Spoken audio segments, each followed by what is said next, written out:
Good evening, everyone. Welcome. Please stand for the pledge and remain standing if you choose for the invocation.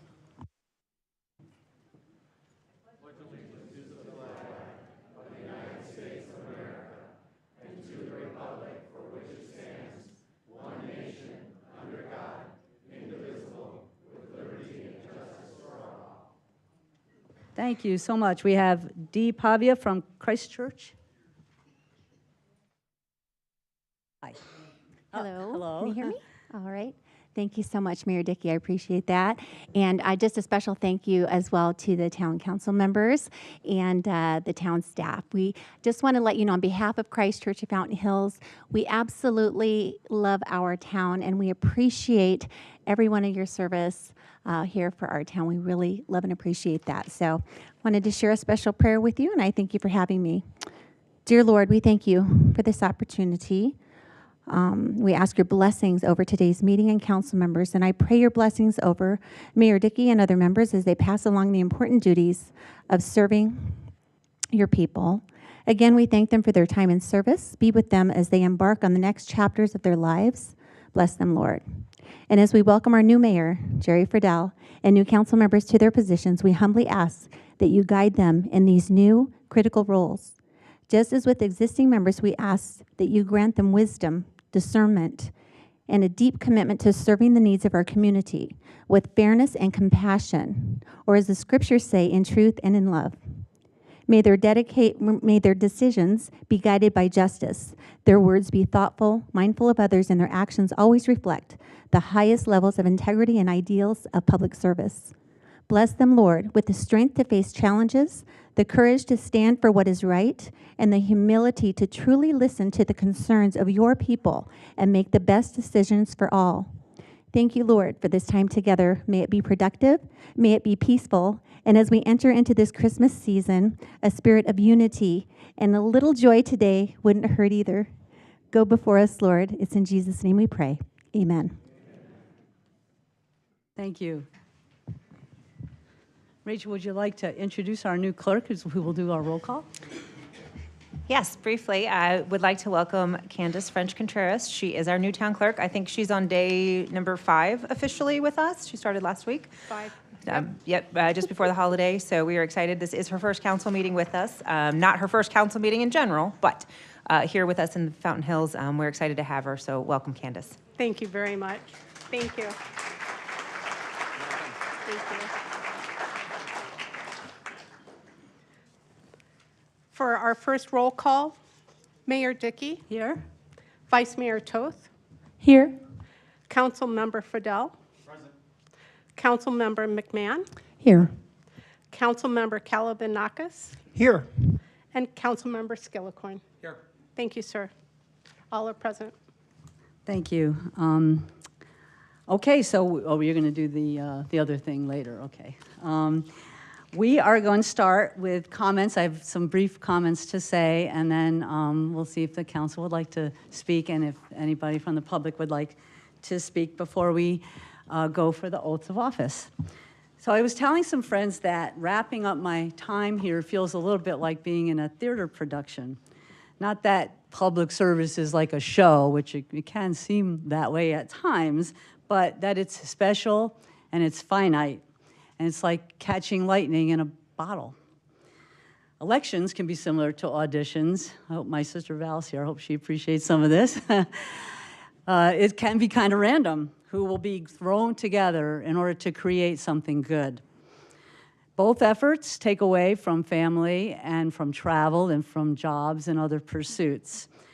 Both are subject to critics, reviews from critics. But no matter what the circumstances are and what you hear, you owe your best. You owe it every day. There will always be peaks and valleys during the run, as it were. But through many conversations and meetings, shared meals, maybe a happy hour or two, the magic happens. I've had the privilege of experiencing those collaborative successes with casts and crews, also with superintendents and with managers, with principals and mayors, even governors and some Congress people, leaders of all stripes. So comes the final show. You strike the set, you have the cast party, But abruptly, people who have been in your life, and in this case for many years, will never be all together again in this same way. I was feeling that a lot of meetings in the last couple of weeks with several regional meetings with other mayors and council and staff people that are moving on to other adventures, as we will. But like a play that tells an important story, I and many before me, some in this room, hope to have left a meaningful and positive impression, marked by progress, by accomplishments that support the entire community.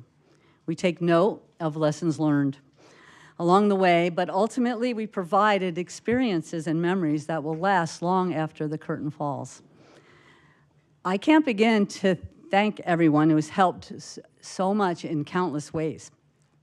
My whole big family, my wonderful family, some are here tonight, friends, staff, and those colleagues who served in good faith.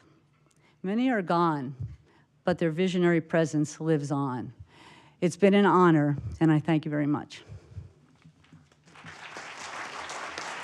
Thank you. Thank you. We will hear from, if anybody would like, from current council members, and then we'll take comments from the public. Do we have any comments? Councilwoman, I'm looking at my light here. Brenda. Okay. Sorry. Thank you, Ms. Mayor. I have a prepared statement I'd like to read. As the year is about to come to an end, so does the role of an amazing individual who has served our town with distinction and honor. I want to express my sincerest thank you to Mayor Dickey for so many memorable years of service to our entire community.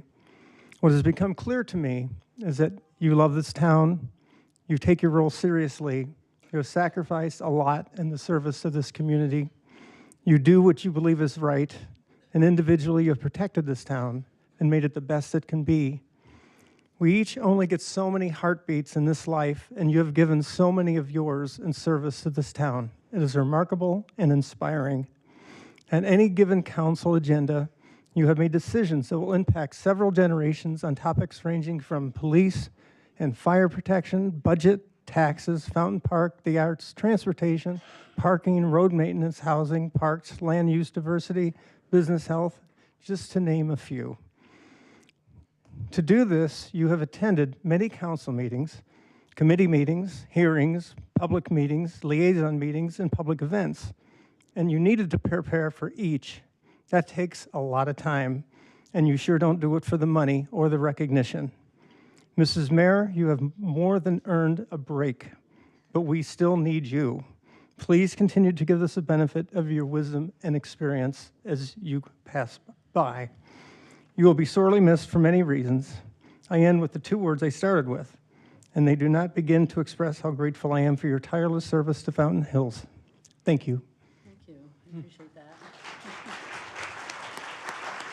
Thank you, Brenda. I'll do my best to get through this. I do have some comments, so please be patient. You know, Jenny, you and I have talked privately. You know my feelings. However, I do want to take a moment to publicly express my deep gratitude for your exceptional leadership and service to our town over the past 6 years as our mayor. You have been a steady, unwavering force guiding town council, staff, and our community through both challenges and triumphs, as always, putting the best interests of Fountain Hills first. Our town today is a direct reflection of your positive, strong leadership. Under your guidance, Fountain Hills has experienced significant growth and progress. We've seen economic development that aligns with our community values and hometown feel.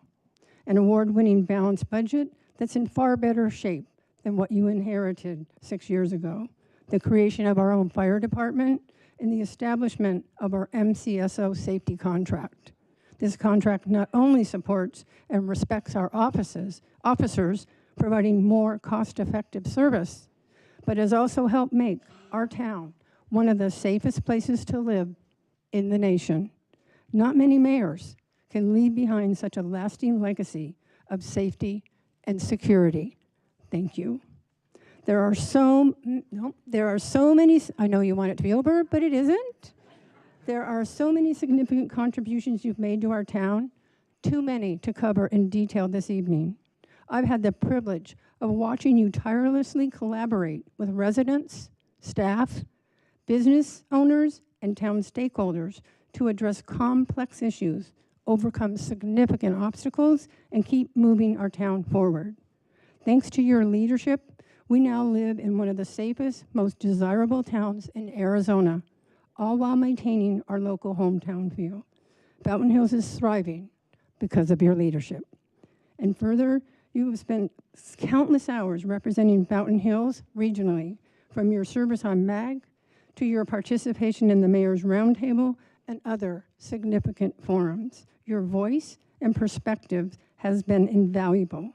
In fact, in 2022, you were rightfully recognized as one of Arizona's most 48 intriguing women of the decade, a well-deserved honor that speaks to the tremendous respect you command across the valley and statewide and locally. And on a more personal note, I've had the honor of working alongside you for the past 4 years. I've greatly appreciated our many conversations. Some are filled with laughter and some not so much. And your wise counsel and guidance and respect and friendship has guided me all these 4 years. Thank you. And while we haven't always agreed on every issue, your willingness to listen, engage, and find common ground has made me a better council member. Thank you. And it has also made our town government stronger, more transparent, and more responsive to the needs of our residents. And as you transition out of this office, I want to thank you for your tireless service and the lasting legacy that you leave behind. I will miss your guidance, your reliability, your honesty, your laugh, and yes, even all the ribbon cuttings, the strolls and the glows, the Oktoberfest, and all the other community gatherings we've shared together. I wish you nothing but the best in whatever comes next for you. And I look forward to hearing about the wonderful international destinations you and Jim will finally get to enjoy. Fountain Hills will always be grateful for your service. All the best, and I can't say thank you enough.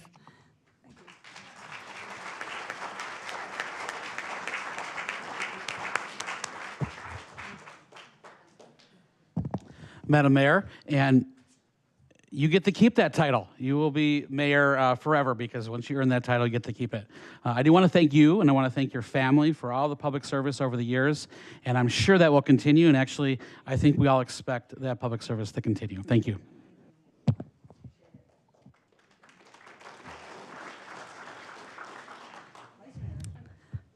Well, thank you, Mayor, for your service and for your many years dedicated to this wonderful town. And I echo the comments of my other council members that I'm sure that time isn't quite over. It'll just be different.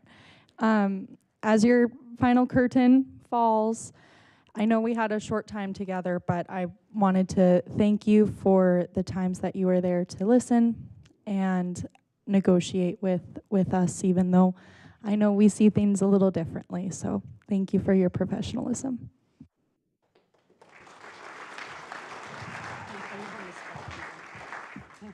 Am I the last one? You're on the spot.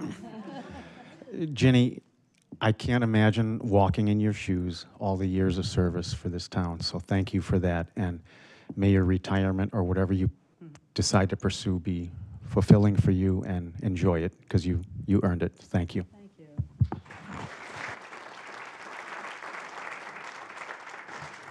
Well, I really appreciate that very much, and obviously wishing the best for this day forward. I think my last bit of business will be public speaking cards, and then we'll get on with the oaths. Thank you.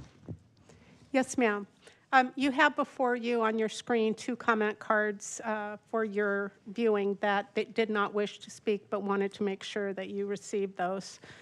We have 5 individuals here now that would like to speak. The first one is our honorary consul of El Salvador and former council member, Enrique Melendez. Sir?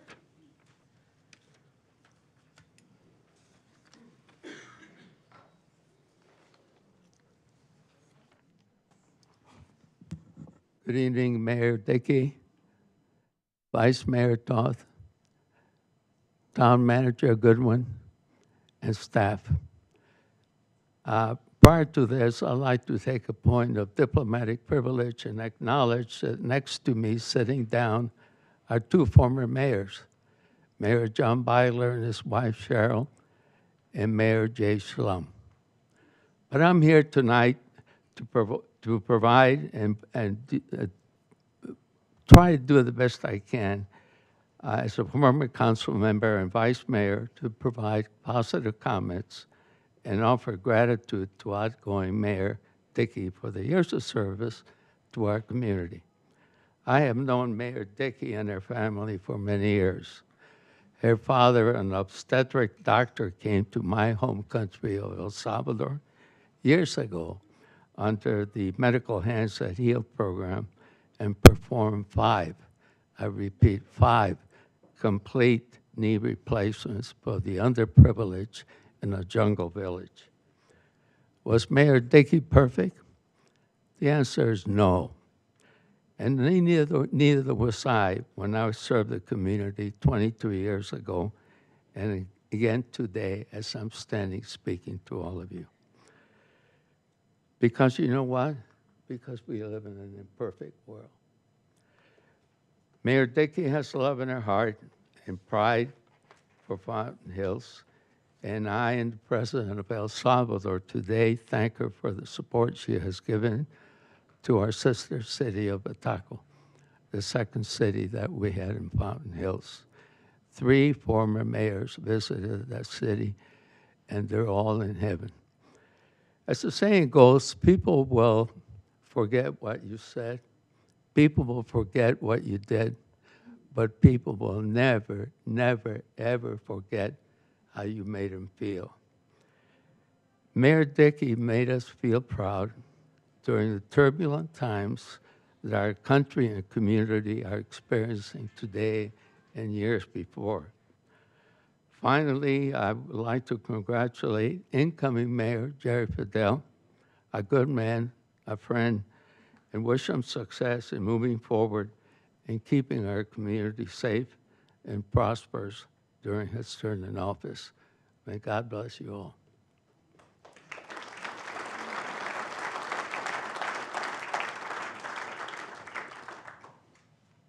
Mayor and Council, next up is Beth Culp.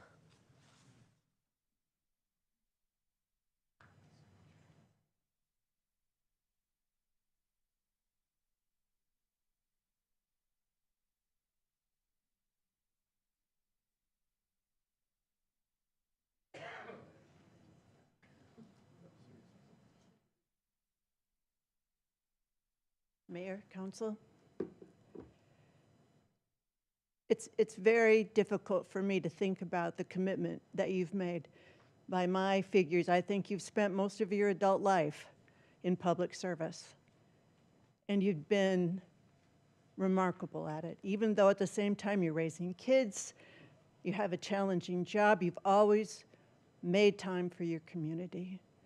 And we're very, very grateful. And I must respectfully disagree with the prior speaker. We think you're pretty damn near perfect. And we're very grateful for that. One of the things that I also look back on and think is quite remarkable is the way you put us on the map in the Valley. Your leadership, your guidance, your direction, the things that you did with this town, the bridges you formed, not just with MAG and as a board member, but with virtually every other mayor in the Valley.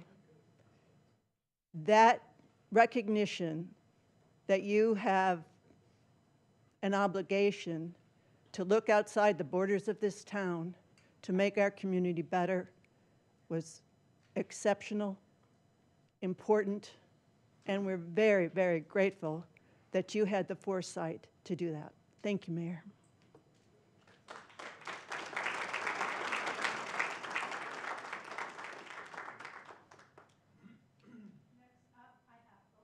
Apologies. Next up, I have Cindy Couture.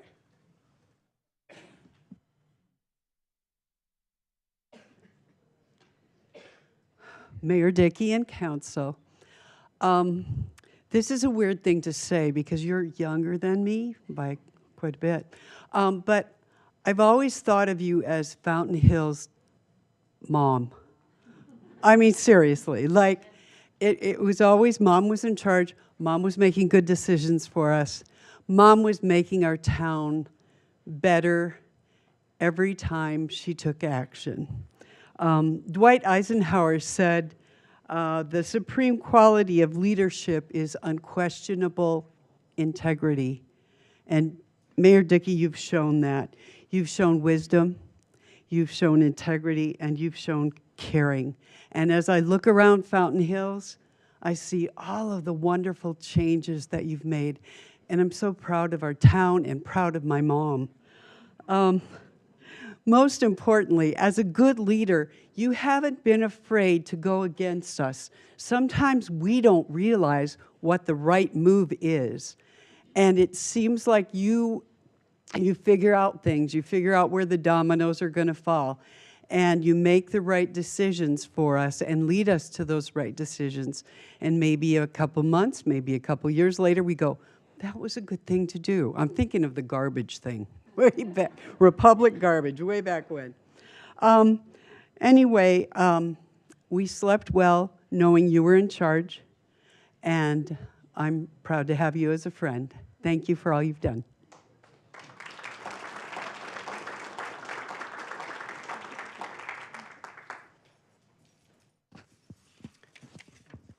The last slip I have is former council member Alan Magazine.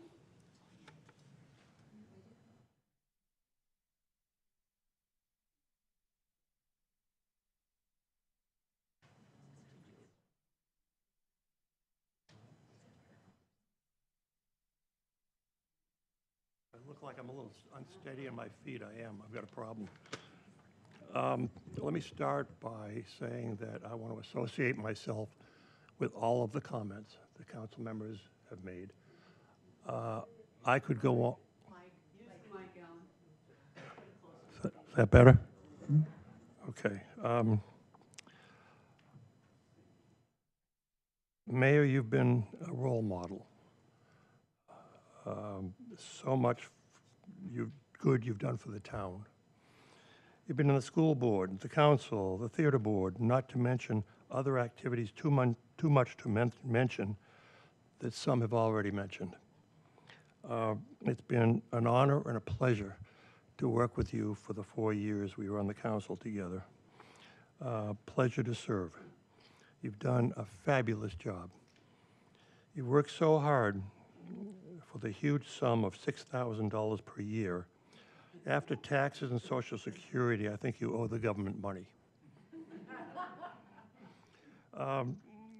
You did your homework on every issue. I was often startled as we'd get into an issue that was fairly complex, and you knew every bit of it, while I'm looking at my notes and hoping I can remember things. With regard to some technical issues that we often had, I must admit that around 9 p.m., I'd zone out.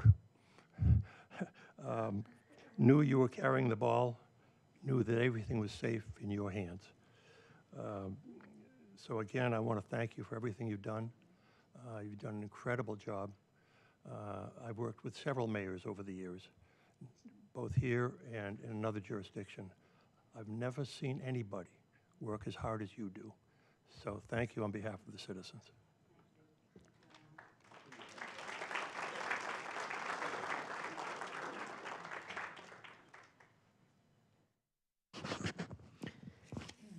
Mayor and Council, I do have one more that would like to speak now, and that's Linda Somo.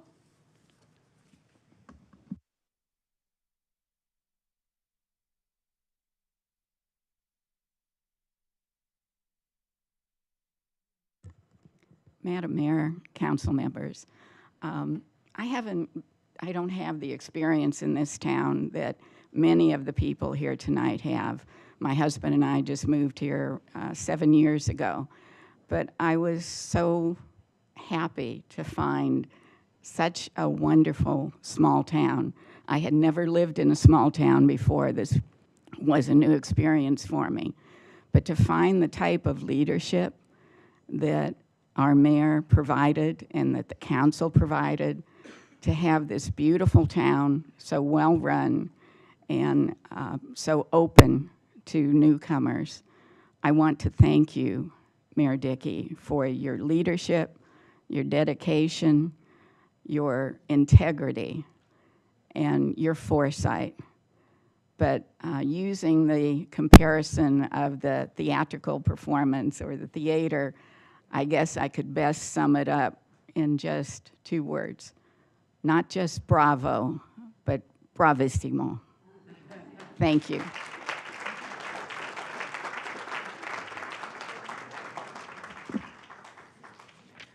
Mayor, I have one more that would like to speak.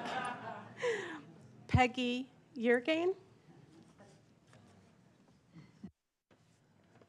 Mayor, Council. This reminds me when we try to leave our house, we try to leave our Christmas parties, and we say, "We're right out, kids." Just one more minute. I've been reading the Fountain Hills Times for 40 years now, so I'm very aware of Ginny's impressive contributions to our community throughout those years.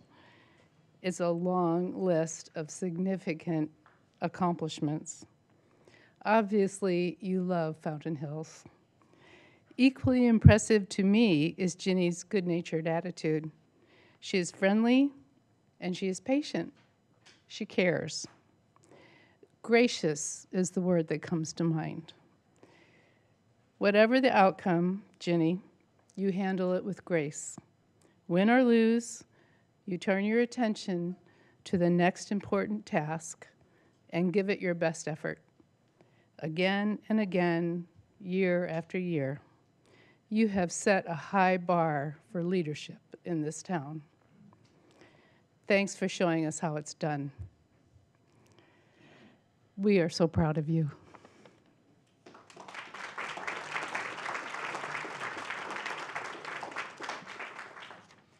Mayor. Jay Schlum would like to speak.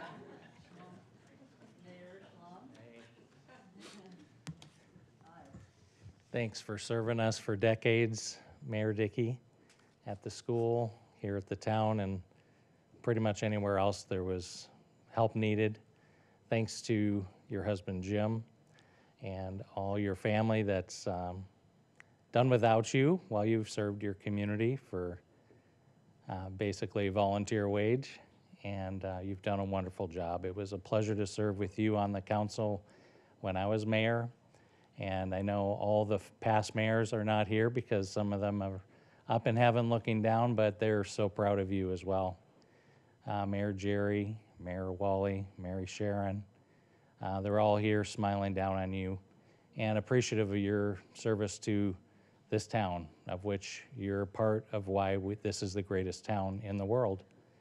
And most appreciative of your now 3 terms as mayor, and term before that as council member, so lots of years just right here up on the dais. You've seen so much, you've grown with the town, you've always been a good listener. Haven't always agreed, obviously, on some items. We had some fun with our trash discussion back in the day, and many other things, but I know tomorrow, I think, is Mike Archambault's birthday, so not just past mayors, but past council members that served with you are so grateful for your service and friendship. So I wish you the best, and I know whatever it is you are desired to do, it'll be clear to you and to Jim, and you're gonna continue to thrive.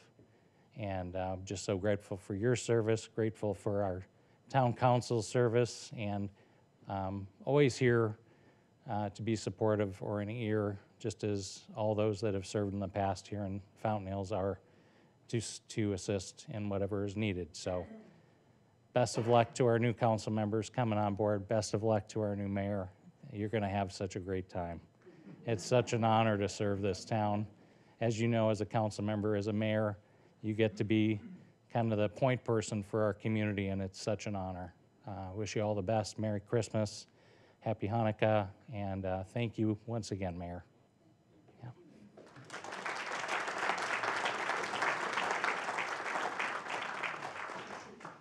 And I would take that offer seriously if I was sitting up here anymore, because well, he grew up here, so we have our Mayor Schlum and our other mayors and everybody else that's here. I'm going to turn it over to Rachel now, and she'll move us along to the next part of our meeting. Not quite yet. I have the privilege of sharing a few final remarks from our staff. Tonight, we mark the conclusion of Mayor Jenny Dickey's time in office. Leadership is never an easy road, and it often brings a mix of emotions and unexpected obstacles. Through it all, Mayor Dickey has worked tirelessly on behalf of our community, dedicating time, energy, and focus to the responsibilities of this role. She has tackled challenges with determination and reminded us of the remarkable power of public service. As we look ahead, let us remain committed to the shared goals of building a stronger, more resilient community. As the torch is passed, let us move forward together with a renewed sense of purpose and zeal for our beautiful town, in service to all those who call it home. Mayor, as you step into the next chapter, know that your impact will continue to shape our future. On behalf of the entire community and our staff, thank you for your service and your unwavering commitment to the town of Fountain Hills. We wish you nothing but success and fulfillment in the years ahead. Thank you, Mayor Dickey.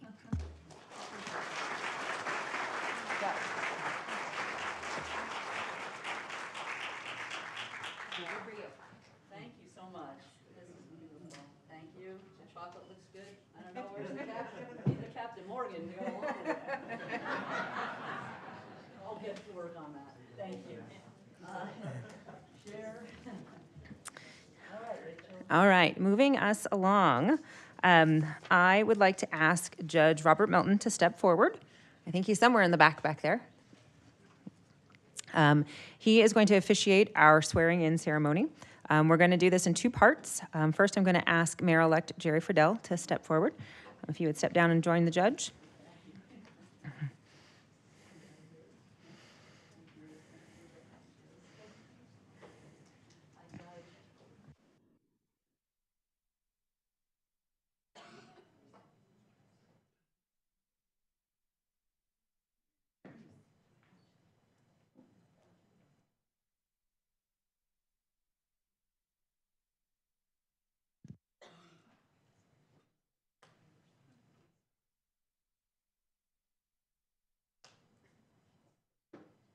One, two, three, four, five, six. Oh,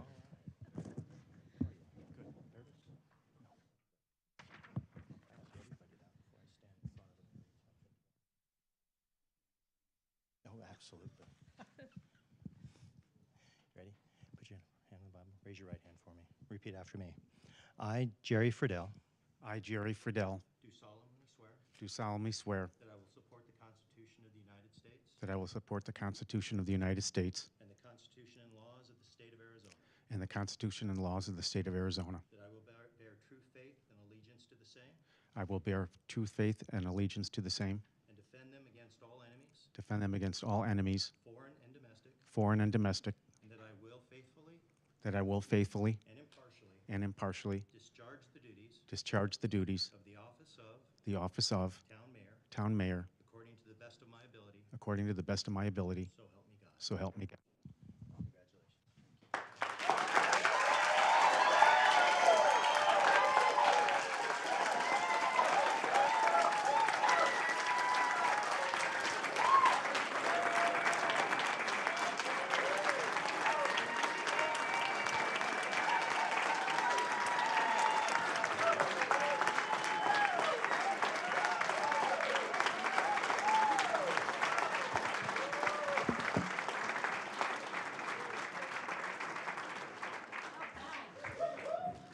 All right, the second half of our ceremony this evening, if I'd like to ask Councilmember-elect Gail Earl to step forward.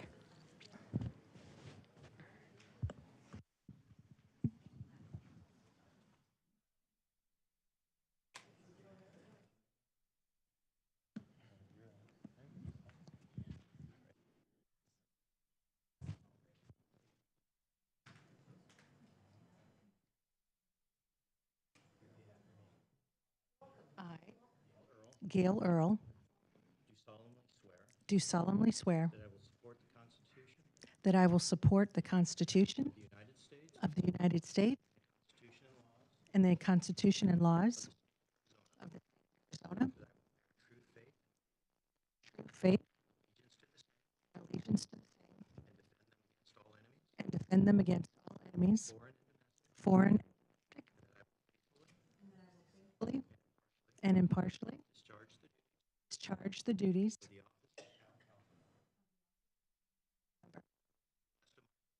To the best of my ability. So help.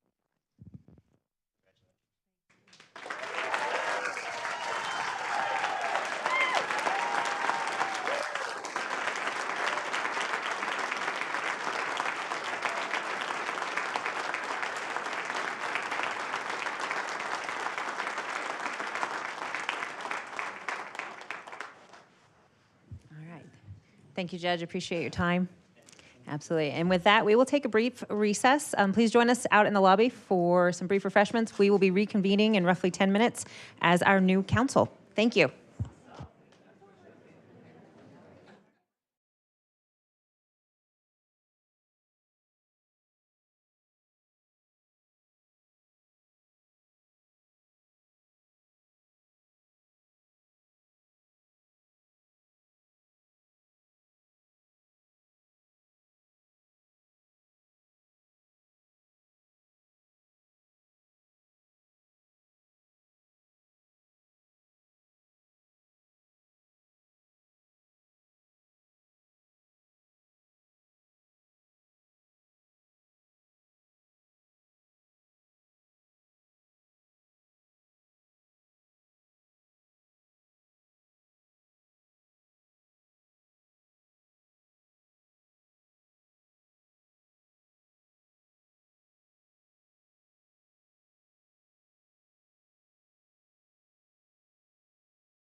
Can we please take a roll call? Thank you, Mayor. Mayor Friedel, Present. Vice Mayor Toth, Here. Councilmember Earl, Here. Councilmember McMahon, Councilmember Kalavanakis, I'm here. and Councilmember Skillicorn. Present. Sir, they're all present. Thank you. Are there any comment cards? Yes, sir, bear with me, it's my first day.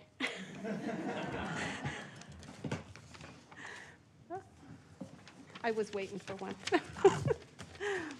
Thank you, sir. Yes, sir. First speaker that would like to speak, Wendy Rogers.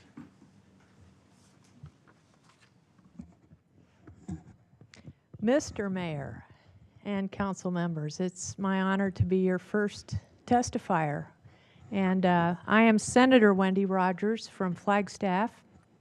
I also cover not Maricopa County, but 4 rural counties. And so it's an honor to be here during the off season before the legislature starts again. And a real congratulations to Gail Earl, who's up there not having had to undergo a runoff, I understand. So that's quite an achievement as a campaigner and a politician. I can really appreciate that too. And Mr. Friedel, Mayor Friedel, I've known you, and I think you're going to do a great job. And it's okay to smile. This is a great day. And I know Mr. Alan Skillicorn, Councilmember Skillicorn, who's been a perennial testifier down at the state capitol. So I just have a couple of things. You are on the way to Payson for many people in Phoenix, and I represent Gila County, Payson, Strawberry Pine, Tonto Basin, Roosevelt Lake. I represent a good part of the state from Williams, Flagstaff, actually all the way down to Oracle. And so it's important to maintain that ethos of rural Arizona. It's important to maintain that specialness. And I understand there's a homelessness problem here. And so I know that we can count on you to work on that problem. I also know that with President Trump having been elected, that we have a situation now where deportations will occur.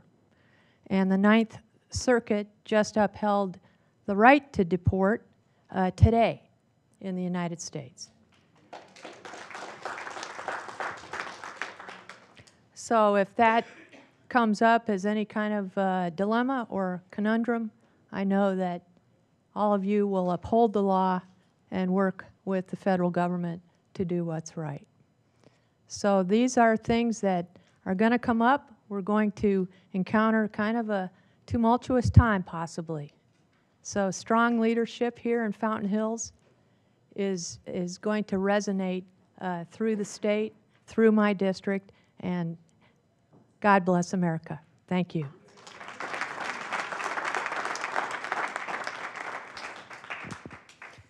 Mayor, I apologize if you don't mind entertaining a change. I jumped ahead on the call to the public, and we actually have presentations.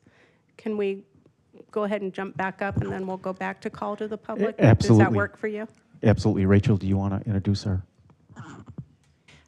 That would be fine. Actually, so following our roll call, the item is for our comments from the incoming council members. I know we haven't had a pause.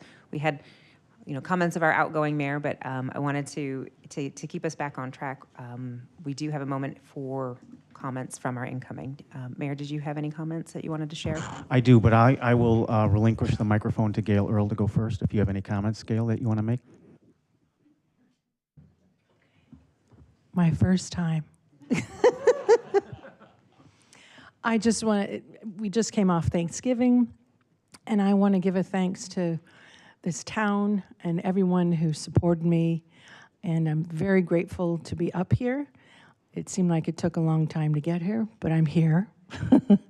And was very grateful to be able to spend Thanksgiving with my favorite people. And if you know who you are. And I'm very grateful again to be up here, and I look forward to working with everyone up here and being a representative of, of all the residents of our town. Thank you.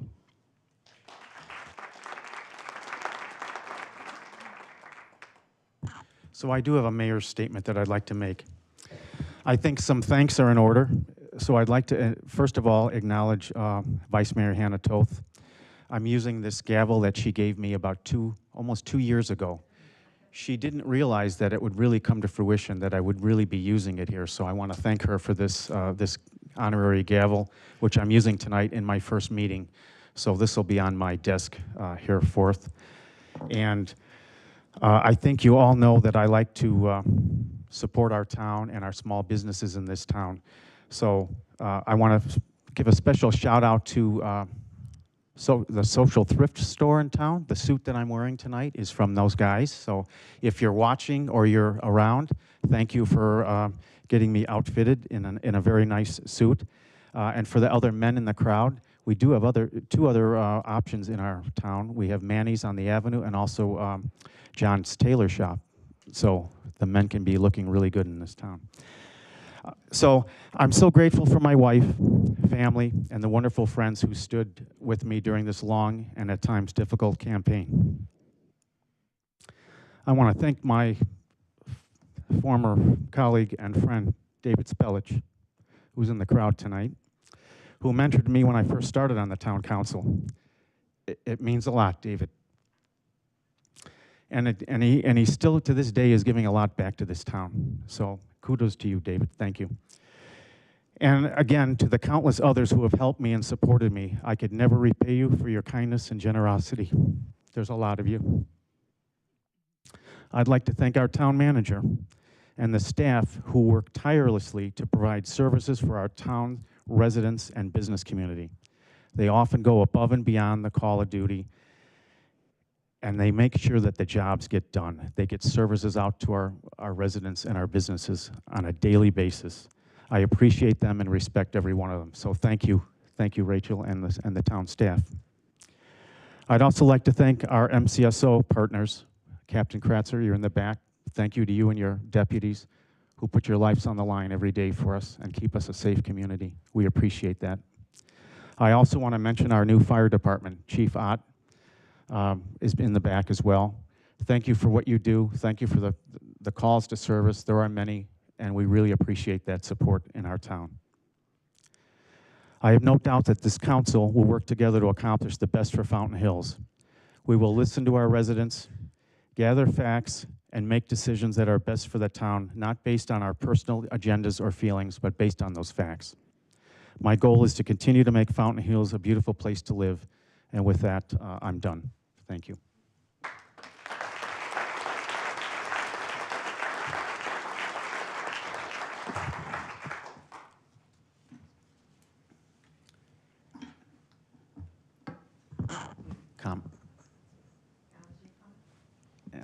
Alan. Thank you, Mr. Mayor. And it's so great to say that. I also want to extend over to new council woman Gail Earl. It is so wonderful to have the two of you up here. I've seen the two of you work so hard for the benefit of this community, and there's so many more things that we can do, right? Because there's a lot of work to be done. But also, this time of year is such a beautiful time. You know, we have the holidays, we have Christmas, we have, you know, the Prince of Peace, we have what's happening here in our town, and the fact that this weekend that we have Stroll the Glow, and we're going to have a new mayor and a new council member there to welcome us and start the festivities off. What a great way to start off an amazing term. And I look forward to that, but also you guys know that this crowd that was here and the applause was for you. And they support you. The people support you. The people are with you. And it's going to be so fun to see the children and the people this weekend for a big event and all the other upcoming events here in Fountain Hills that you're going to be part of. And if you don't cry, I'm going to be a little disappointed. So.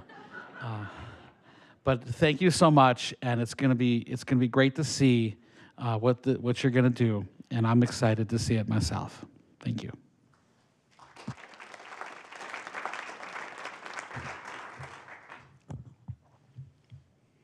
Yeah. Thank you, Mr. Mayor.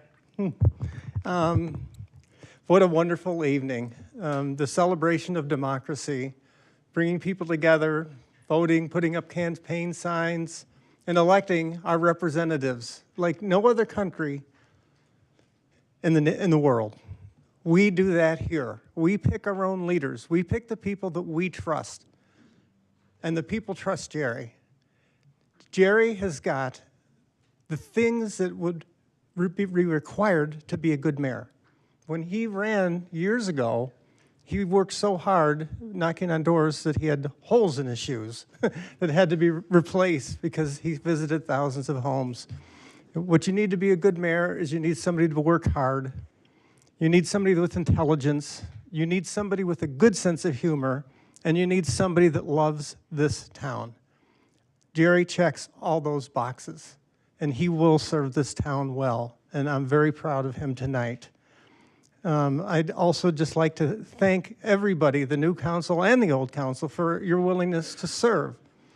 And for the new council people, for the responsibilities that you're going to take on now.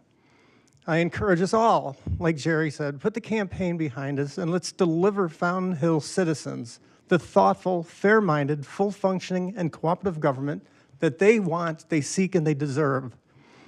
We've frequently shown that we share many common values on behalf of our town. We're all united in our common values. Sometimes we see different ways to get there. But everybody in this room and in this council loves this town, and we will do anything we can to preserve and protect this town. I am proud to be on this council. Our collective embrace of the core values are part of the new beginning that we will embark on today. Thank you.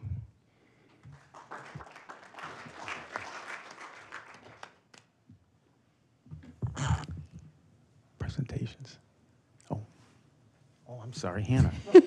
I didn't see your light wasn't on. You just turned it on.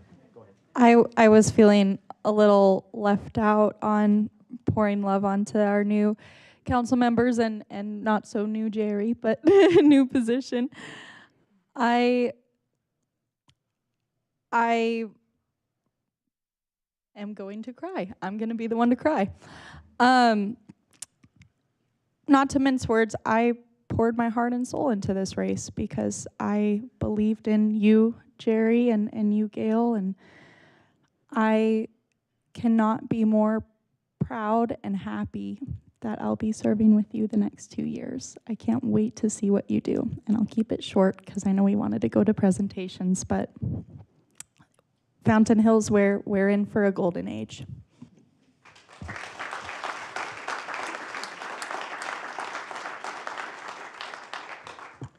Peggy? Thank you. I'd like to say congratulations and welcome. I hope that everything turns out well and you are a good leader. You've had enough experience. You know the town. So I think you will do a good job. Welcome to Gail Earl and also to Rick Watts, who will soon be sitting up on council. So thank you.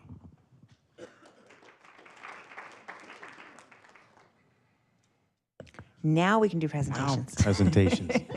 Moving on. Go ahead. We have two presentations tonight. The first will be from MCSO Captain Larry Krasser. Followed by that, we will be doing an update on the recent testing we had done on the Fountain Park Lake Liner. That'll be done by Kevin.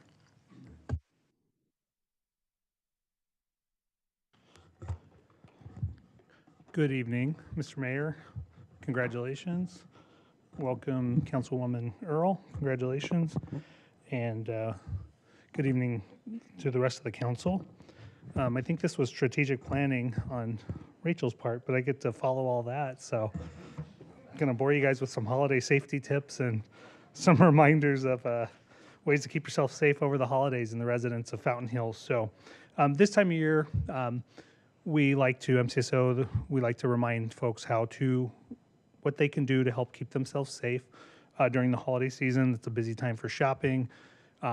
there's a lot of opportunity for criminals to take advantage of people and do crimes of opportunity. So we typically see an increase in burglaries, thefts, scams, and frauds during this time of year. And it's easy to get sidetracked when you're out shopping and doing your holiday visiting with family and friends, to not really pay attention to your surroundings and just be caught up in the moment. So one of the things that we've seen over the last 5-10 years is the increase in online shopping, which does help to some degree with not having the stores as crowded, but we still see a lot of the Targets and the shopping malls busy.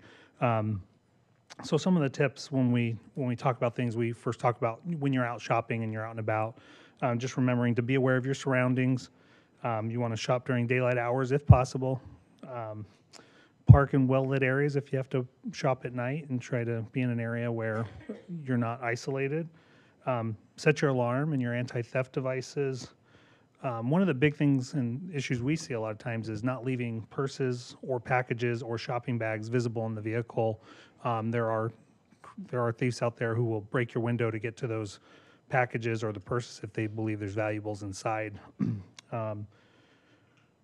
Look around, make sure no one's watching you. Try to secure your belongings in your trunk if possible. That gives you a little bit more safety of your property.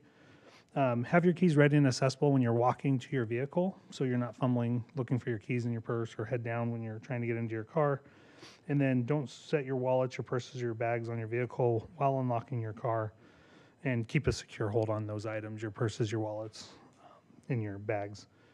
One of the other things that we talk about is avoiding thefts and burglaries.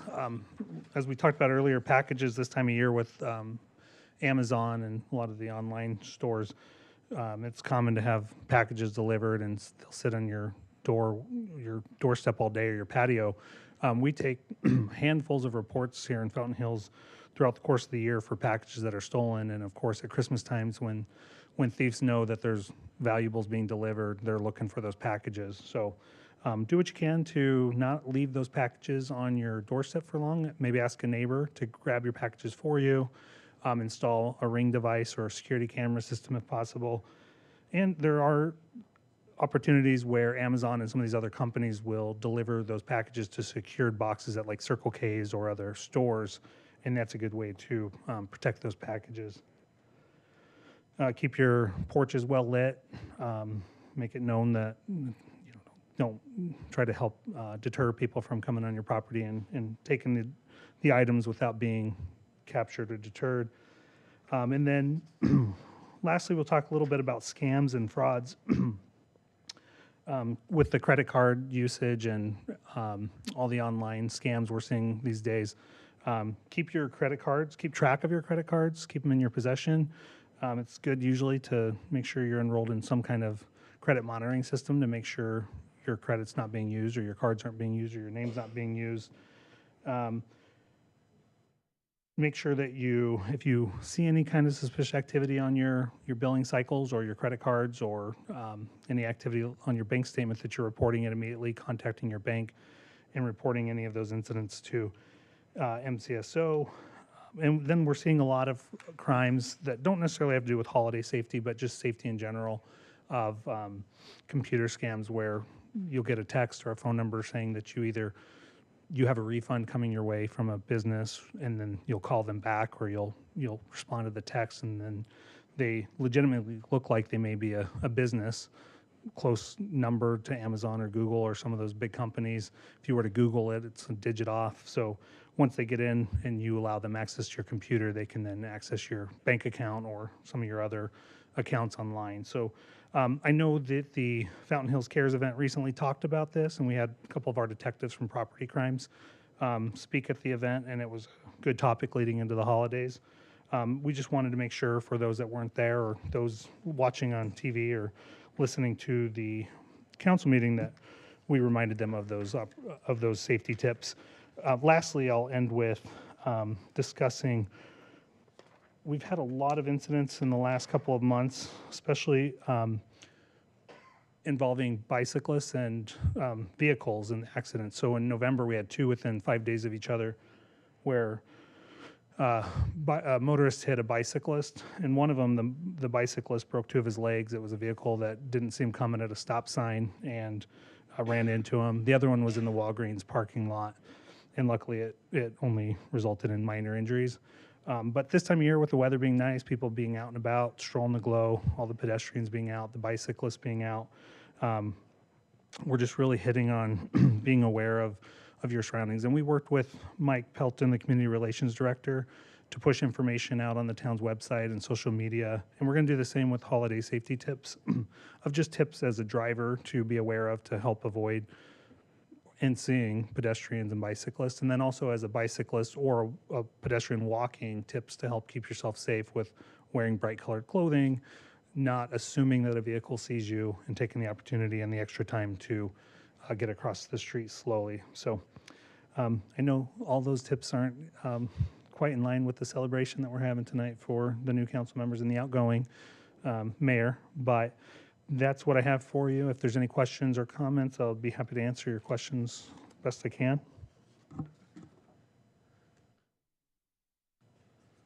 All right. Thank you. Thank you, Larry. Thank you, Captain. Next, we will have our Community Services Director, Kevin Snipes.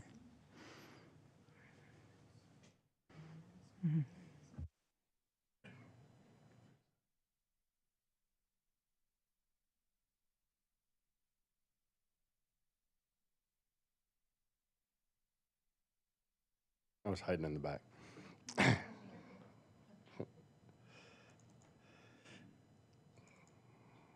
Maybe.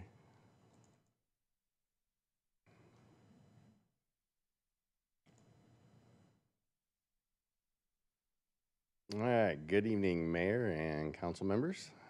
Good to see you all this evening. So as you know, here recently we did a test on the lake liner.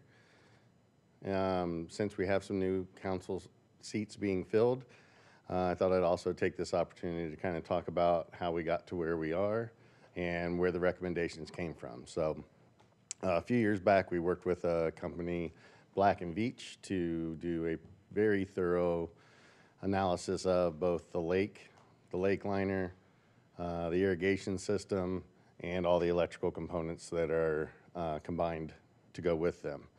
So tonight I'm going to kind of go through some of the things that we've already done and some of the things that we're planning on doing in the future as well. One of my favorite shots of the fountain. When do you see the fountain shoot up and you don't see anything coming down around it, around the fountain? I just think it's a cool shot, so I had to put it in tonight. So the lily structure. One of the things that was asked was, why don't we clean it off? As you can see, there's lots of water sediment that's still attached to it, and so it doesn't have that white look that it did in the picture before. It was decided that by removing the deposits that are on the outside of the structure, it could actually do more damage than good. And so after looking it over and looking for any stress fractures or anything like that, it was determined that it did not need to be taken off, and it would be better for the lily itself to leave it on there.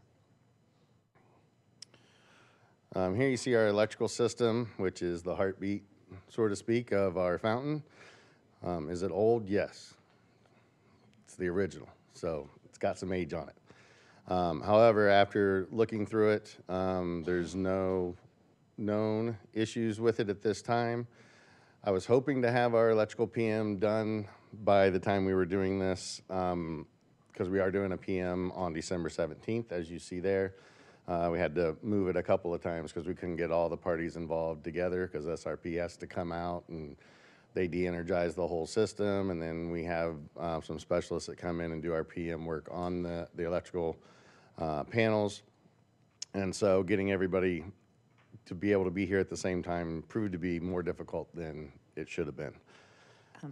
So we will be getting that information shortly.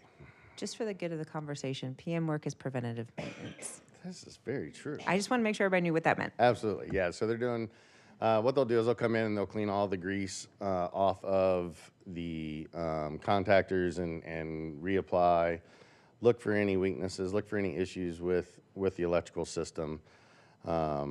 which is crucial to making sure that it's safe and that we don't have any issues in our pump room. The next interesting issue that we found was with the screens that are on the back of the pump house. There's 5 of them, and they found that one of them was actually bent, and it took a lot of effort. There was a lot of underwater torching that had to be done, and as you can see, the guy there is not Aquaman, but he played one for a few hours for us. Went down and had to cut it out, and it was no easy task to get it out. And so once we started looking into it further, we found that the one on the left is the screens that were there. We redesigned them and came up with a hot dip galvanized version that's on the right that you can actually see through, which is good for water that wants to pass through it, but for keeping fish out that we don't want to get through it.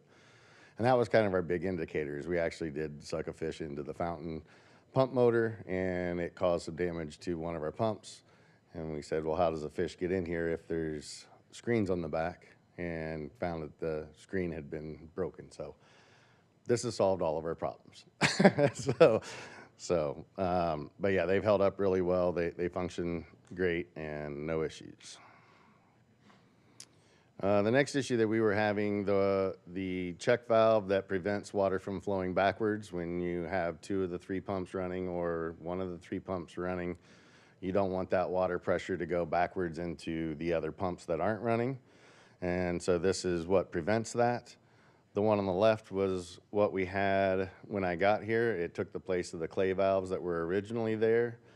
They had lots of trouble with those, so we tried these.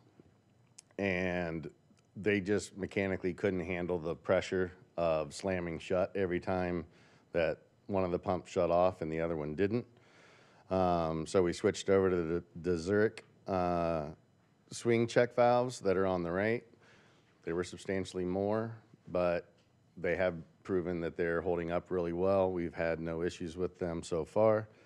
They are hydraulic run to where that they close much softer. They still close harder than what I would have thought, but we made a lot of changes to them and modified them to get them to where that they close much softer than what the old check valves did.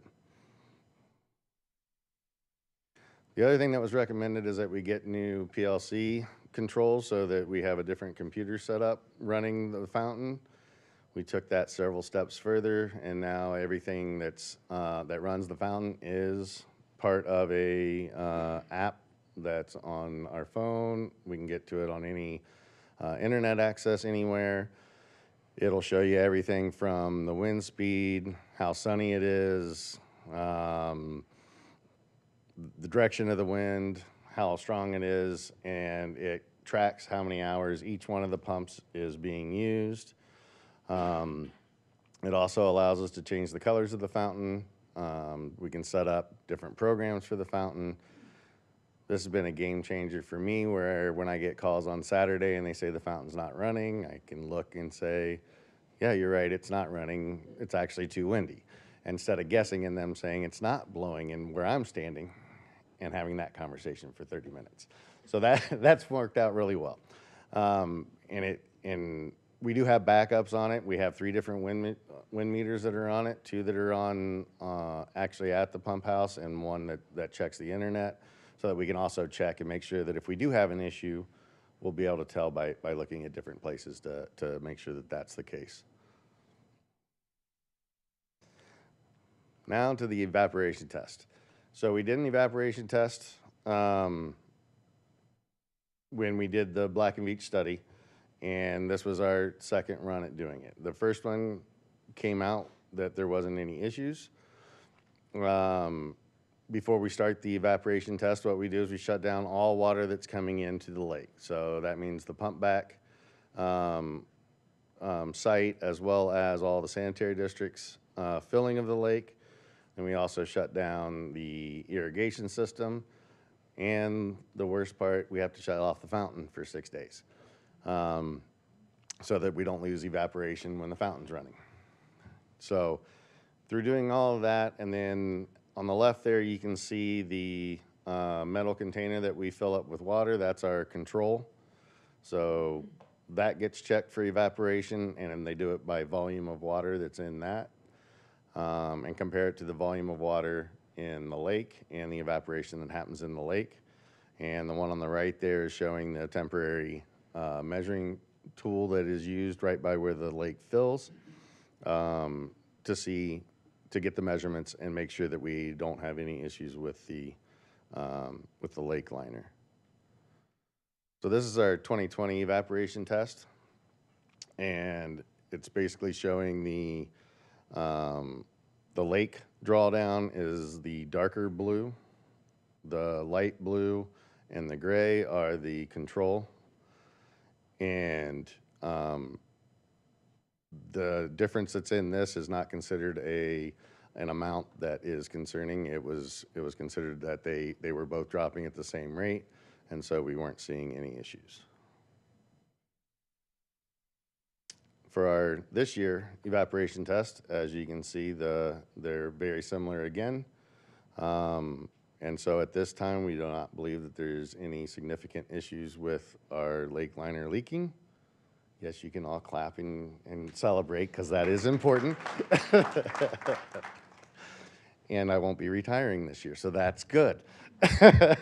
So I've always kidded that I would as soon as we do this, but I'm just kidding. I think this was great news. It's been 4 years since we did the last test, so we'll continue to monitor this, and we'll do it again in the next handful of years to make sure that we're staying on pace with not having any issues with leaking of the lake. And with that, I'll take any questions that you have.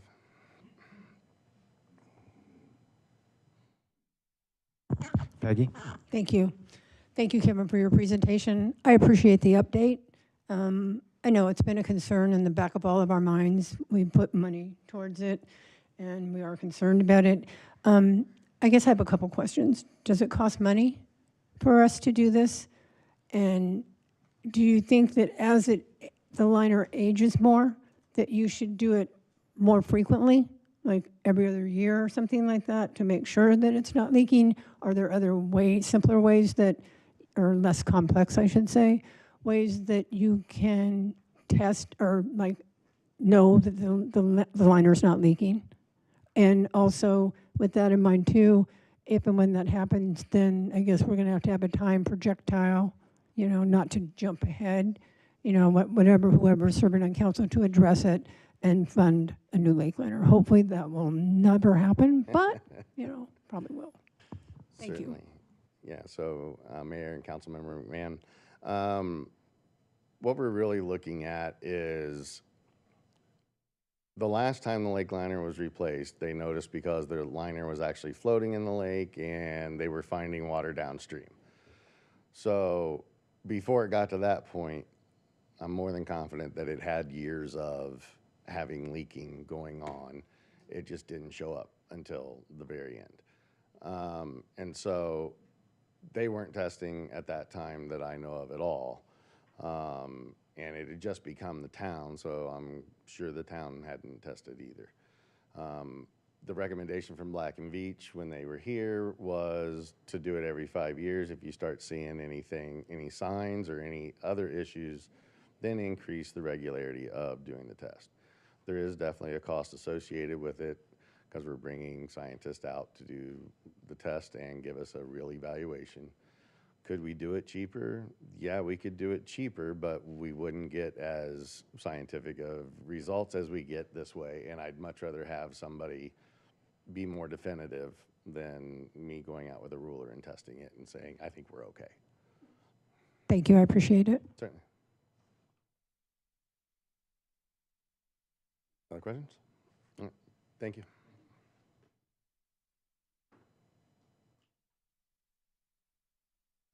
All right, now I think we can return, I think we're back on schedule and we can return to our call to the public process. Thank you. Just as a reminder to the public, anyone wishing to address the council regarding items listed on the agenda under call to the public should fill out the request to comment card located in the back of the council chambers and hand it to me, the town clerk, prior to consideration of that agenda item. When your name is called, please approach the podium, speak into the microphone, and please state your name for the public record. Limit your comments to 3 minutes. It's the policy of the mayor and council to not comment on any items that you bring forth under call to the public. However, staff can be directed to report back to the council at a future date or to schedule an item raised for a future council agenda. So with that, we will call our next public comment, which would be Barry Wolbowski. Wolborski. I will get it, sir. Thank you. That's me. I can say it easy. I'm Barry Wolborski. Congratulations to the new mayor and council.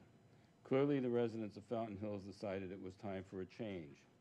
They were tired of their needs and wants being ignored or made secondary to other agendas. Agendas like council members' personal preferences, council members' political agendas, the wants and needs of the Chamber of Commerce, the town staff, and even the business community. The council needs to encourage businesses that make the lives of the residents better, rather than ignoring the residents' will when they don't want businesses or developments here. When the council and the staff seek to bring new businesses into the town, they need to feel that the enterprise will improve the residents' lives, not just generate more sales tax revenue. This is a win-win situation, and if you look at the businesses in Fountain Hills that are flourishing, you will see that they all meet the needs and wants of the residents. That's how they flourish. The last election proves that the residents are tired of a council that ignores the voice, a council that ignores the residents' voice and feels that they are so much more qualified to make decisions than the farmers and butchers who fought for the liberty in this country, who penned the Constitution, who do the work, who pay the taxes, who vote in the elections, and make this country great and strong. Please be the voice of the residents.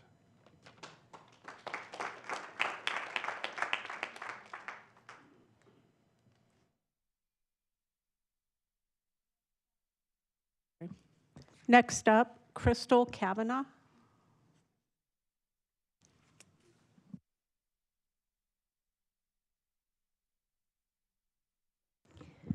Good evening, Council. Crystal Kavanaugh, Fountain Hills resident. I'd like to say congratulations to Mayor Jerry Friedel and to Councilwoman Gail Earl for winning their respective seats and being seated tonight. Unfortunately, due to the ongoing recount, not everyone was able to be seated together this evening. But finally, Councilwoman Earl is on the dais after being duly elected this past summer, even though three, Dickey, McMahon, and Calavianakis, refused to do that before tonight, December 3rd, even though there is a state statute directing the council to fill an open seat. Our state representatives even contacted the office of the AG about it. Yet tonight, even though the race is still undecided, Councilwoman McMahon has chosen to remain in her seat. There is indeed a state statute that allows for this, allows for a sitting member to remain in her seat until a replacement is confirmed. But this councilwoman is a direct party to the ongoing recount. Does anyone else see the hypocrisy and double standard for this? Is this not a hypocritical thumb being placed on the scale in this situation? The state statute directing them to seat Gail Earl was ignored. But this state statute is used to justify allowing Councilwoman McMahon to stay in her seat and on committees. After December 9th, when the recount is revealed, Councilwoman McMahon may indeed be the declared winner of this seat, but would it not have been the better choice and definitely the better optics for the councilwoman to have chosen to leave the seat vacant for this very brief time period as a sign of good faith, recognition, and that the seat is indeed undecided, and overall fairness considering her previous decision on filling a vacancy. Rick Watts has been the front runner in this recent council race the entire time, but has been forced to wait until the McMahon-Corrigan recount is resolved before he can be sworn in. This is still a night of celebration, but I am definitely looking forward to seeing the entire council, which is elected by the people of Fountain Hills, seated on this dais, doing what's best for the community. Thank you.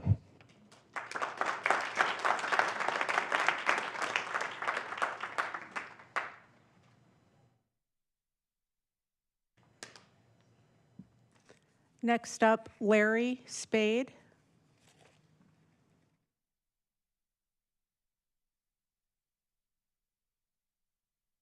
Mr. Spade?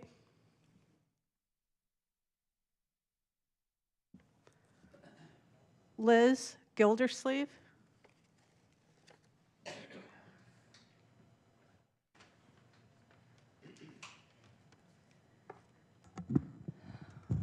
Good evening. Liz Gildersleeve, Fountain Hills resident. I am so thrilled to finally be able to say congratulations, Mayor Jerry Friedel. Long time coming.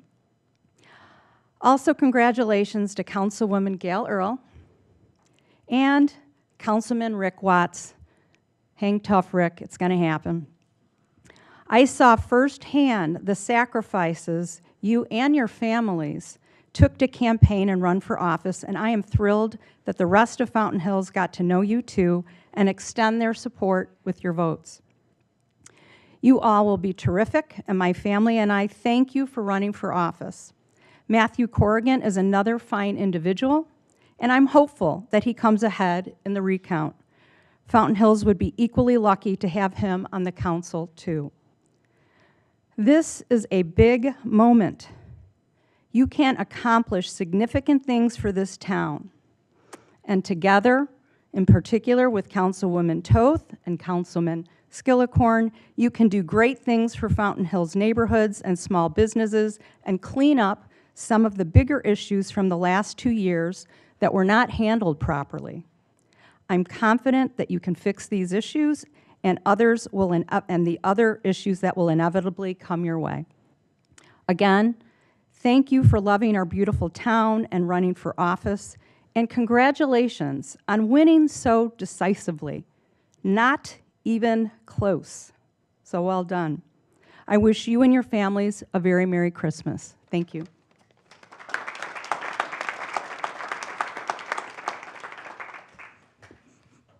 Mayor and Council, I have one more slip from Kim Wolborski.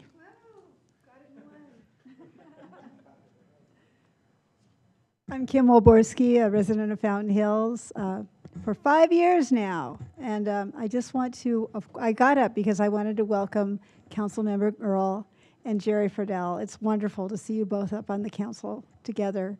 But the two presentations brought up two things for me. So since I have 3 minutes, I'll use a little bit of it. I recently, in terms of safety, I recently had to send some electronics to my sister, and I was able to mail them to the UPS store. I worked with them to find out how to do it, and she was able to pick it up there safely, as it wouldn't have been safe sitting outside at her apartment. The other thing, of course, is the lake liner. Along with our streets, I think that's our top priority here in Fountain Hills, or it is for me. I know I'm going with whatever the 100 things are, but whatever money we can put toward that lake liner ahead of time. My husband and I attended the financial open house, which I recommend to everyone. It was really interesting, and I was really thrilled to talk to Ms. Goodwin about, she explained to us some of the plans that they've been looking at in terms of getting that funded safely. But, the more money we can save for it ahead of time, the better. Thank you, and welcome.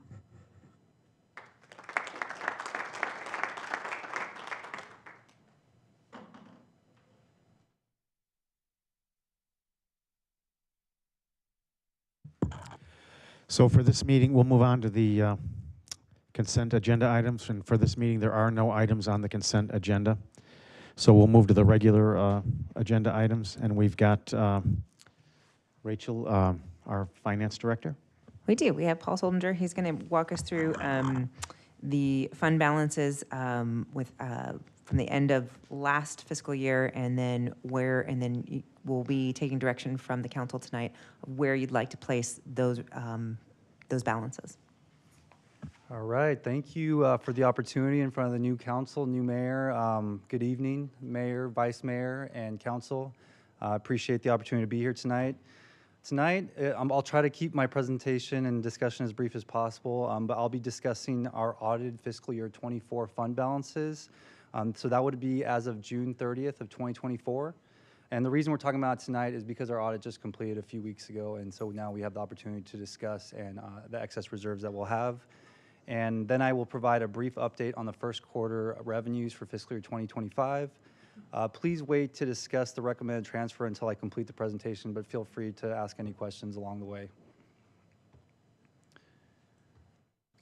All right, just some very brief fiscal year 2024 year-end highlights for your consideration tonight. Our general fund revenues exceed our projections by $5.2 million, and our general fund expenditures were below our adopted budget amounts by $3.9 million. So in total, our general fund had a positive variance of $9.1 million. Our past transfers into the street fund as of fiscal year end, June 30th, brought our fund balance in the streets fund to about $9.6 million for streets' current and future needs. Really quick, these are our year-end audited fund balances on your screen. As many of you already know, we like to refer to our funds as buckets here. Really, funds are just an accounting mechanism to keep track of monies for appropriate purposes and restricted purposes. So on your screen, you'll see that at fiscal year end, we had $17.6 million in our general fund, $9.6 million in the streets fund, $8.8 million in the capital projects fund, $5.3 million in our facilities reserve fund, specifically of that, about $4 million set aside for the Lakeliner project, and about $5 million across all of our other 16 funds for the town. We also, at the bottom of your screen, you'll see that we also had about $2.7 million set aside in our internal service funds for vehicle and technology replacement purposes. And you'll also see that across our governmental funds, we have about $46.3 million of fund balances as of June 30th of 2024. So just a couple things about our financial policies. Our financial policies require us to keep, it says 20%, but really it's 40% combined of the average of the past 5 years of general fund revenues. I think that amounts to about 22 million or so of the average revenues for the past 5 years. So as you can see, we are required by policy to keep $4.47 million in two different, it's kind of like a bucket within a bucket. They're both within the general fund, but we're keeping that $4.47 million in our rainy day fund that can only be accessed if certain criteria occurs. And our unassigned fund balance for general fund operations. So our total required general fund reserves that we need to maintain at fiscal year end is $8.9 million.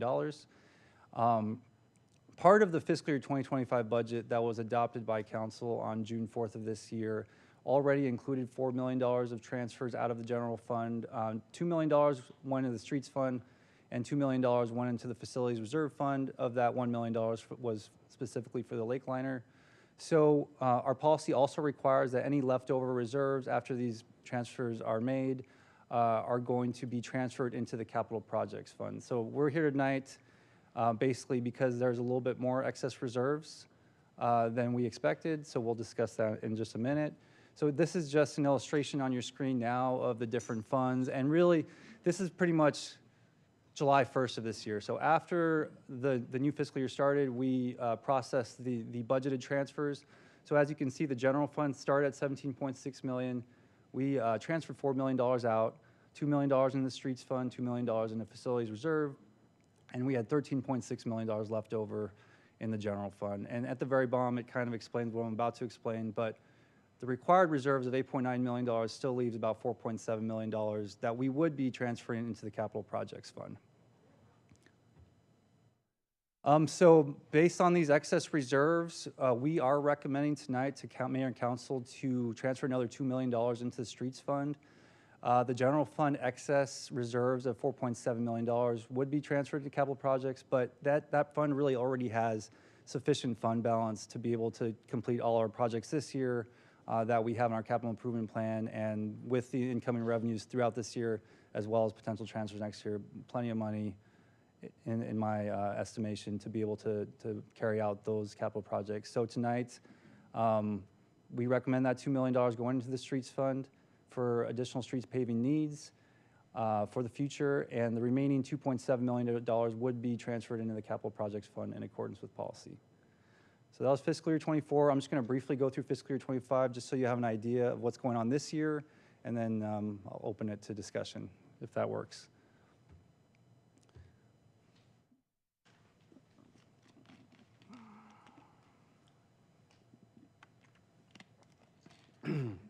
Excuse me.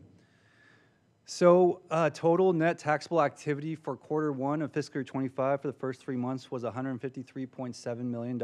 It was a little bit less than the same period last year, but it was good to see that it was $15 million more than the same period 2 years ago. So as you may know, through a lot of my presentations the past few months, the last couple of years have shown kind of a jump in our local sales taxes, and it's kind of plateauing a bit. So there are some headwinds, but it was good to see the comparison to 2 years prior. Our total TPT local sales tax collections came in in the quarter at $4.25 million, more than our projections of $3.77 million. And it was actually an increase of $62,000 compared to the same period last year. Only a 1.5% increase, though, for the quarter, which, while an increase is good, it does show a little bit more evidence of the headwinds. The state right now is bringing in, the state as a whole is bringing in about 4 to 5% of increase of sales taxes to the state. So we're lagging behind the state projections and actual tax revenues at this point. Retail sales, so our collections did come in above our projections of $107,000 more than expected, but it was a decrease of $49,000 compared to the same period last year. So a negative 2% decrease from the same period. Similar to my last presentation on our revenues, what I did was I took out the food tax to just show you more of an indication of what's going on in the town and the retail sales. And that indicator was very consistent with the overall retail category at negative 2%. Remote sellers, just another insight to what's going on in town. As I've kind of stated in the last few presentations, remote seller taxes are going up. People are buying more retail goods online. So that went up by 6% compared to the same period from last year. Construction sales taxes. So this one, it did go down about 8%. What I want to say about this is that it did go down, but the past 2 years have been a lot higher than previous years, so we're kind of leveling out and coming to maybe a more reasonable middle ground. It's still doing well and a lot more than projections, our conservative projections. So it's definitely something we're monitoring, but we are seeing a little bit of a middling ground with our construction sales taxes. Utilities, with the rising cost of utilities, you're seeing a similar trend. Our utility sales tax revenues are up 11% from the same period last year. Real estate, this one seems a little concerning on the surface, but we did do a little digging into this. So our real estate sales tax revenues, just for everyone's understanding, our long-term residential real estate taxes are going away in January. They're going to be completely eliminated by the state. So we're still collecting them. But that has nothing to do with the decrease here. What we looked into and we're trying to seek clarification on from the Department of Revenue is there appeared to be a taxpayer error in overpayment in the last quarter of fiscal year 24, and there was a refund processed in this quarter. So if you would have taken that out of the picture, we actually would have exceeded our projections and we would have shown an increase this quarter. So it's not as concerning as it looks like on the surface. It's really in line with our expectations. Restaurants and bars, pretty consistent with the same quarter last year. Compared to my last presentation, a little bit more stabilizing. Still recommend everyone to go out to your local restaurants and support local business. Services, this one was kind of interesting. We had a huge jump in our services, and the jump really came from our hotels and short-term residential rentals. So it looks like in May we collected a lot of local sales tax in this category, which relate to the prior month. So around March to April timeframe, there was some sort of large influx of people coming to our town and staying at our hotels and short-term residential rentals. So that was good to see. So it actually increased by 72% compared to the same period last year. And our state share revenues have all been coming in relatively consistent with our projections. Nothing to be overly concerned about. Sales tax and income tax, They're on your screen, as well as our HERF and vehicle license taxes. So with that, I'll open up to any questions or any discussion. Peggy? Thank you very much. I know you and I spoke this morning, and I had a few questions, and I want to reiterate them here so everybody knows. I asked why the transfer now. I also asked, transferring this to the streets fund and making this transfer, if it's agreed upon, is it going to adversely affect any other funding of any other projects or streets like the Shea Boulevard widening, et cetera? Or is it just merely excess that won't adversely affect another project? Great. Okay, Mayor, council member, yeah, let me address both of those questions. Number one, the timing. This is typically what we've done the past couple years. After our audit's completed in late October, early November, if there are excess reserves, we'll come to council to recommend these transfers. And if not, we'll just, I'm sure there have been years when we didn't have excess reserves and we just made the transfers into the capital projects fund. This year, because of our healthy funding, fund balance in our capital projects fund, we felt that it was appropriate to at least make the recommendation of the $2 million go in the streets fund. Actually, we have a work session in 2 days where we'll discuss more in depth some of the creative steps that staff has taken to be able to possibly increase our budget for our streets fund next year. So this is an anticipation of some of those moves that we'll be discussing very soon. Okay, and also I have a question or a comment. Our revenues, we're going to lose revenues because the long-term rental tax is going away and there's another bucket that's going away. So that's almost like $2 million a year. Mm-hmm. So when staff discussed this particular transfer, and I know our revenues are up, some are down, the whole 9 yards. I don't know, the projection for 225 might be a little bit lower. Can this money be used to make up for that loss, or have, not to insult you in any way, I've already taken all that into consideration with the lost revenue? Because this is a lot of money to transfer. And I don't know if it's just going to sit there, if there's going to be enough contracts, and we're going to be able to use it in 225 to improve the streets if it gets transferred, or anything. So could you please address that? Thank you. Yeah, Mayor, council member. So I'm trying to think of the best way to explain it. We considered those revenue losses in our fiscal year 2025 projections already, so it's already kind of accounted for. We still had a slight increase in our projections based on some of the other revenue streams. My predecessor and our policies have kind of required us to remain conservative in our revenue projections, which has really put us in a really good financial position. So no, I have no concerns with transferring the money. We're still sticking with our policy, which I would say is a strong policy. Keeping 40% of the average of general fund revenues will allow, in case of a catastrophe, allow us to operate for several months into the future, still make our payroll and pay our bills for about 40% of a year, 40%, So I have no concerns with it. I don't think it will adversely affect other projects. Like I mentioned, we have sufficient funding in our capital projects fund that we'll be able to do all the projects in our capital improvement plan for this year and next year, and so we'll have to take it year by year after that. Thank you. I appreciate your explanation. No problem. Gail? Yes. Please bear with me. It's my first time. I wanted to address, you first said we had $4 million for the lake liner. And what is the projected amount that we need for that? Mayor, council member, at our last capital projects work session in March, I believe the total amount is 16 million estimated in total. That we need? Yes. Okay. My second question is, if we have an excess of 4.7 million, why can't we put all of that into the streets? Is there a limit to that? And since you're saying that the capital projects is sufficiently funded?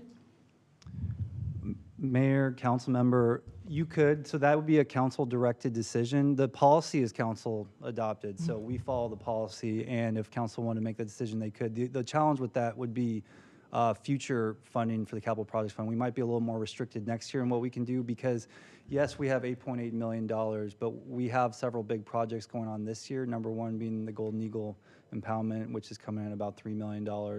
And we have several other projects that are ongoing. So just hypothetically speaking, let's say we spend $5 million of that, we're only going to have $3.8 million plus whatever interest we've accrued in that fund. We also get the half of the construction sales tax going in there. And so this year we are exceeding expectations. So you can expect maybe another $1 million to go in that fund. So it could hamstring us a little bit in the future if we were to take that kind of step. Okay. And then my third question was, I remember being told that the loss that we will take from the rental was $700,000 a year. Is that correct, or is it $2 million? No, that's correct. So the 700,000, our projections are about 600,000 per year, but they've been coming in a little bit higher. Last year was like 750,000 we brought in from the long-term residential rental tax. I believe the revenue losses that Councilmember McMahon mentioned relate to the urban revenue sharing decrease this year that went into effect, and we also account for half of losing the long-term residential rental tax. So those in total are, right around $2 million this year. Thank you. I'm going to make a note here too.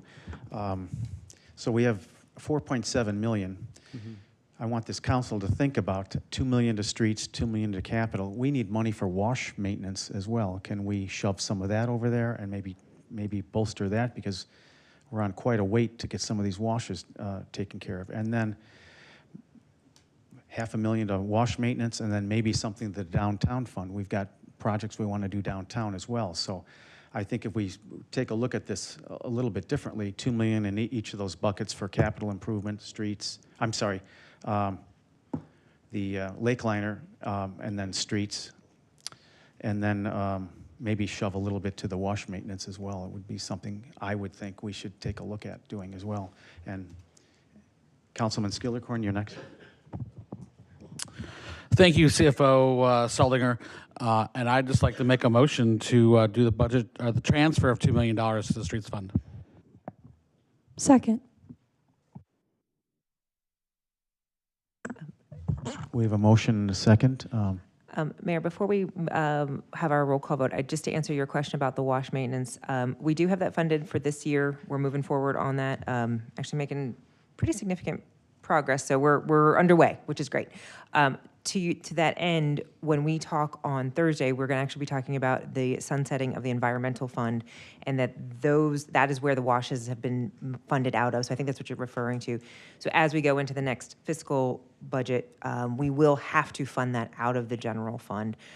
So if we need, we will be accounting for that there. So I think that's been sort of anticipated in this recommendation as well. But if worse came to worse and we had to, reallocate some additional funding, we could work to do that. Good, thank you. So we have a motion and a second. Any discussion? Further discussion? Roll call. Yes, sir.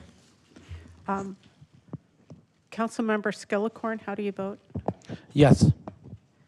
Councilmember Kalavanakis, how do you vote? Aye. Councilmember McMahon, how do you vote? Aye. Councilmember Earl, how do you vote? Yes. Vice Mayor Toth, how do you vote? Aye. Mayor Friedel, how do you vote? Thank you, sir. Passes 7-0, right? 6-0, I'm sorry, we have a vacancy.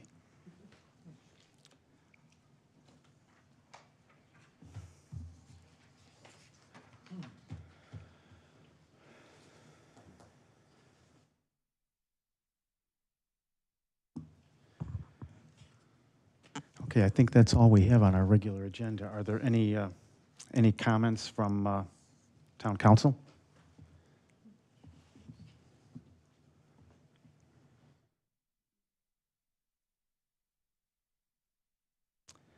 Anything from the Town Manager?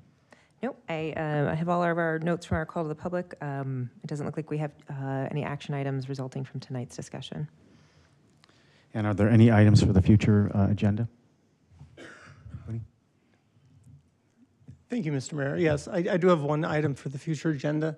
is I've traveled pretty extensively this past year around America.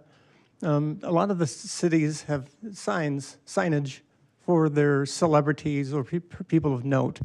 And I think that's a really nice tip of the hat to those people. It's great for those communities.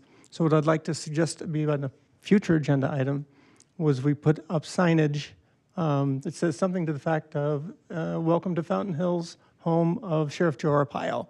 That would be like one on Shea coming in from Scottsdale, and then possibly one coming off the Beeline Highway. He's had a terrific career. He's been here for 43 years. He served in the Army, DEA, and was an honorable sheriff for 24 years. And I just think it'd be a nice gesture for this council to recognize a local hero. So per our policy, yep, we'll just need to. We need 2 more people to support that. Yep.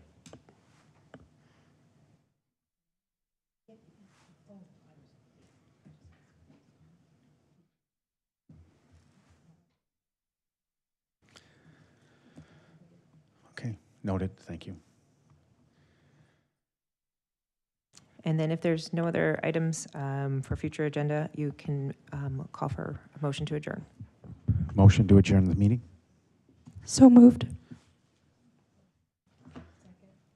Second.